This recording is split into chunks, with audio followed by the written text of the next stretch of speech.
চটপটে স্বভাবের স্পষ্টভাষী একজন অভিনেত্রী পরীমণি। সমালোচকদের কথা গায়ে না মেখে সবসময় নিজের মনের মতো করেই ছুটে চলেন তিনি। ব্যক্তি জীবনের নানা উত্থান পতন, রিল থেকে রিয়েল লাইফ সব মিলিয়ে আলোচনায় থাকলেও আজকের দিনে পরীমণি নিজেকে প্রতিষ্ঠিত করেছেন একজন সংগ্রামী নারী এবং একজন মমতাময়ী মা হিসেবে। ভালোবেসে তিনি বিয়ে করেছিলেন অভিনেতা শরীফুল রাজকে, যদিও সে সংসার দীর্ঘস্থায়ী হয়নি। বিচ্ছেদের পর এখন ছেলে রাজ্যকে নিয়েই নিজের মতো করে জীবনযাপন করছেন এই অভিনেত্রী। তার সব ব্যস্ততার কেন্দ্রবিন্দু এখন তার সন্তান। এই অভিজ্ঞতাকেই কাজে লাগিয়ে নতুন এক উদ্যোগ নিয়েছেন পরীমণি।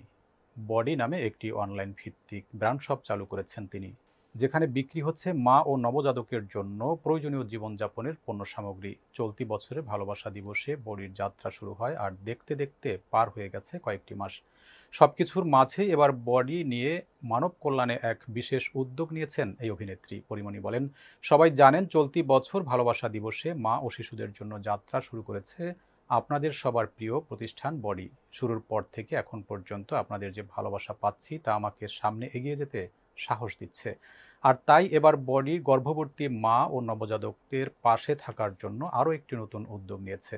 প্রতি ৩ মাস পর পর বডির সেলের একটি নির্দিষ্ট লভ্যাংশ তাদের জন্য বরাদ্দ রাখা হবে। পাশাপাশি আরও বেশ কিছু চমক সামনে যুক্ত হতে যাচ্ছে। উল্লেখ্য, পরীমণির অভিনীত বেশ কিছু সিনেমা মুক্তির অপেক্ষায় রয়েছে। এর মধ্যে নতুন একটি ছবির নাম গোলাপ, যেখানে তিনি জুটি বেঁধেছেন অভিনেতা নীরব হোসেনের সঙ্গে।